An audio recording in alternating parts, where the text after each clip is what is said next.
Bonjour, aujourd'hui je vais vous présenter un roman d'Andrés Neumann qui s'intitule Bariloche, que l'auteur a publié pour la première fois en 1999,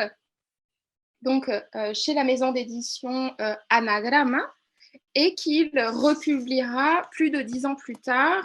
même 15 ans plus tard, chez Alfaguara. Il y a donc cette double édition parce que en 2009, Andrés Neumann obtient le prix Alfaguara pour son roman El viajero del siglo,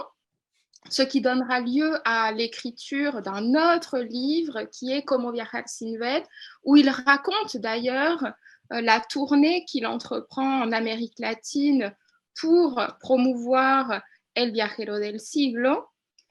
Pour revenir à Bariloche, ce roman raconte l'histoire d'un éboueur qui s'appelle Demetrio Rota et qui passe sa vie un peu en décalage par rapport au reste de la population, puisqu'il consacre ses nuits à ramasser les poubelles, tandis qu'il consacre ses jours à réaliser des puzzles quand il ne dort pas. Il réalise des puzzles qui représentent toujours le même paysage, avec ses variations, bien sûr, mais ces puzzles représentent toujours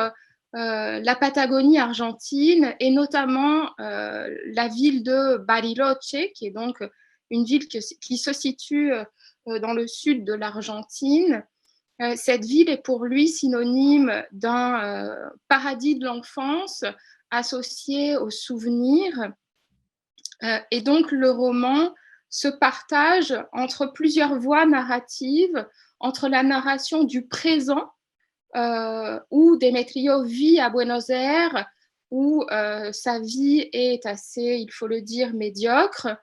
et dans les autres passages, dans d'autres extraits du roman, c'est Demetrio lui-même, comme narrateur, qui raconte en fait ses souvenirs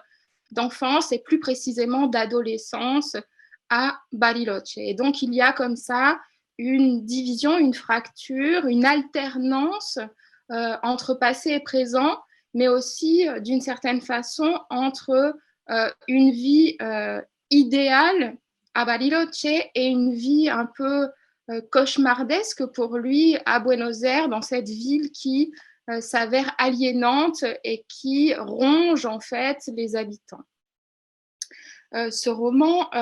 est particulièrement bien écrit. Il vous attrape, vous suivez en fait le processus de ce personnage qui dès le départ est un personnage très taciturne, il n'est pas forcément très sympathique, mais on ressent une certaine curiosité à savoir s'il va réussir finalement à sortir de ce marasme dans lequel il se trouve immergé. Et bon, sans raconter la fin, il faudra le lire, mais disons que ce livre n'est pas le livre d'une résilience, mais